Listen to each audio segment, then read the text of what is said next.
Good evening, everybody. This is Steve Powell. Thanks so much for joining us for this little chat about my solo debut CD, American Composers at Play. And in this segment, I'm happy and honored to welcome one of the composers on this CD, Lori Laitman. Lori, welcome. Hi, happy to be here. We wanted to start talking about when we first met. Probably it was a little over a decade ago. And then I went to see you sing in The Grapes of Wrath by Ricky Ian Gordon at Oh my Carnegie gosh, Hall. how And about you that? were astonishing. And then I heard you again at Strathmore Hall. And I just thought, oh my God, I hope I get to work with you one day. Well, me too. It was a thrill to meet you then. I knew your music and I knew your name, of course, as a student of singing for decades. But you're always writing a new piece and you're posting about this and you manage your social media and it's really inspiring, truly. And unfortunately, it took this long to actually work together, but what a great collaboration we have had. So when I reached out to you for this project, tell me what your first thoughts were. Well, first you wrote to me on Messenger on Facebook. I thought, well, you've never done that before. He must have been hacked. So I actually didn't answer you. And Oh, then you wrote again. So I thought, oh, okay. And you said, like, call me. I said, okay.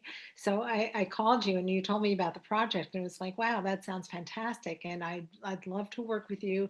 And what an honor to be on a CD with three other composers whose works I adore. The main thing was I was hesitant about my abilities as a pianist. I think I tried to get out of it. I said, don't you want to use like one of my sons? yes, you did. He said, "Sounds fantastic. Why do you have him play?" I did practice a lot, like for 6 months beforehand, in order to get ready for the project. It was very good for me, though. I mean, because working with you, you had so many great ideas that I actually wound up changing the score. And I also saw that I could have changed the notation to make things simpler in the piano part. There were just maybe even I took out a note or two here or there to make things much easier for me. You told me a story when we were first rehearsing, especially the first song, which has the same title as a cycle, Men with Small Heads. Yes, all of the songs in the cycle are true stories from Tom's life. Three of them are from childhood, and one of them is when he was grown up with a child himself, the small tin parrot pin. And a lot of his poetry was very whimsical and it's very odd in certain ways. And I was actually scared when I was driving to meet him at Sarah Lawrence because one of his poems was about how his mother murdered his father and his sister murdered his brother. And I thought, Oh my oh my God. goodness, I'm going to this man's office. I don't know who he is. What if this is true? What if this is a homicidal family? It wasn't. I mean, I didn't want to come right out and ask him. But I mean, going to a poet's house and saying, "Oh my God, I wonder if I'm going to make it out of here." my husband was reading an article about a rare neurological disease called Alice in Wonderland syndrome, in which sometimes people can perceive that things are extra small or they're distorted in size. So I emailed Tom and I said, look at this article. And he said, I must have had that. Because Yeah. it was from the point of view, the text as a 6-year-old. Yes, exactly. Yes. Yeah. And so they were all true stories and very quirky and the poetry was unlike any other poetry I had ever read. It was very appealing to me, but I didn't know whether it could successfully transfer into song because many of the poems were extremely lengthy. And sometimes a song, if it's too lengthy, it can just sort of sag. And the challenge was in finding a way to construct it so that it didn't sag, so that it made sense. Well, And challenge met and met well because this is a fantastic cycle. Men with Small Heads, music by Lori Laitman. Men with small heads and women with small heads were everywhere in my hometown when I was 6. Two men standing on the corner, small heads. Small head, a woman leans to look in her mailbox.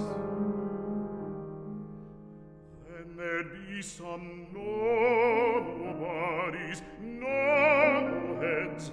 Not everyone, in other words, in my hometown had small heads, but many did.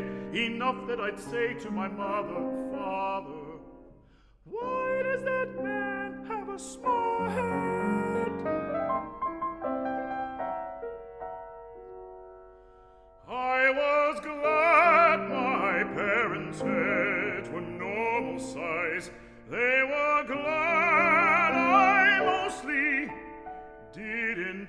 ask why a person with a small head had a small head within earshot of that person.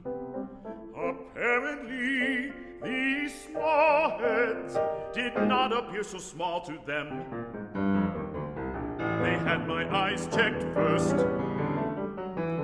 They took some x-rays of my skull. Did I have migraines? Did I have pinhead fears? Dreams?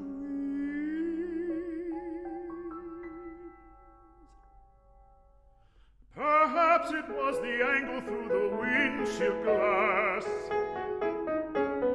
The local doctor leaning over me with his penlight probing my retina. His head was huge, and the hairs on the back of his hand were crossed like swords. Nothing wrong with my eyes or my brain that he could tell. But the heads I swore were small were not. They were just your average heads, circa 1953. Just your average heads in America.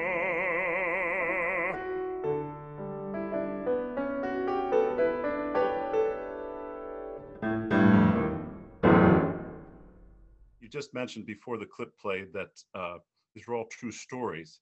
And the second song, especially, Refrigerator 1957, I hate to spoil it, but it talks about an item that everybody has in their refrigerator and nobody uses and sits there for years. I can reveal that it is a jar of maraschino cherries that remained untouched in the refrigerator. And Tom goes on a great length musing about its origins.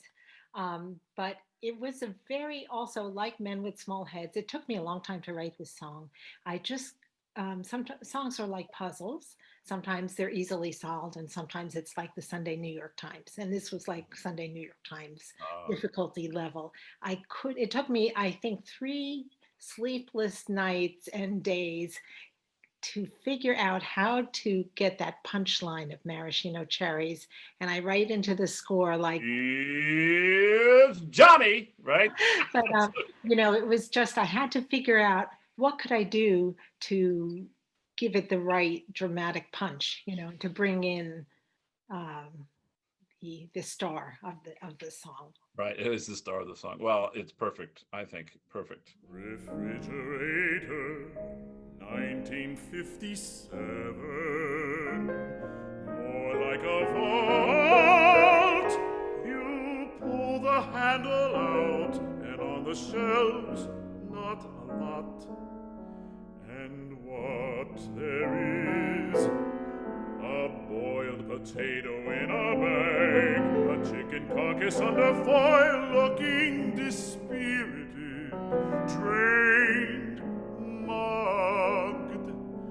This is not a place to go in hope or hunger, but just to the right of the middle door shelf on fire, a lid from within red, hot red, sexual red, wet neon red, shining red in their liquid, exotic,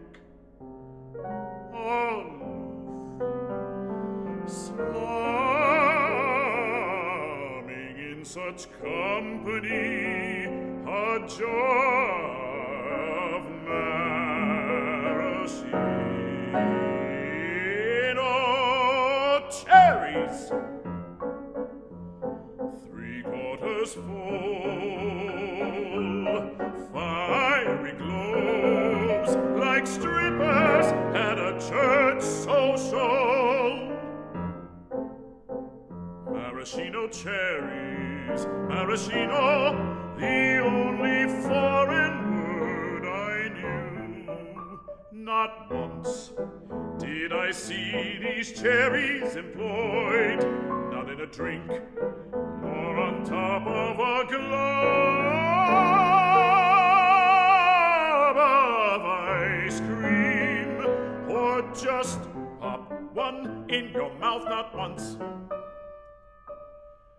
The same jar there through an entire childhood of dull dinners, boiled meat, parked peas, and sea above boiled potatoes. Maybe they came over from the old country, family heirlooms, or were status symbols bought with a piece of the first paycheck from a sweatshop which beat the pig farm in Bohemia. Handed down from my grandparents to my parents to be someday mine. Then, my child, they were beautiful.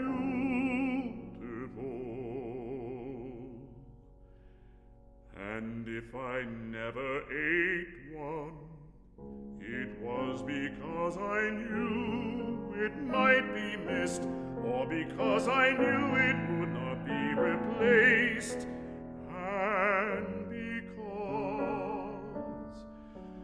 you do not heed that which rips your heart with joy.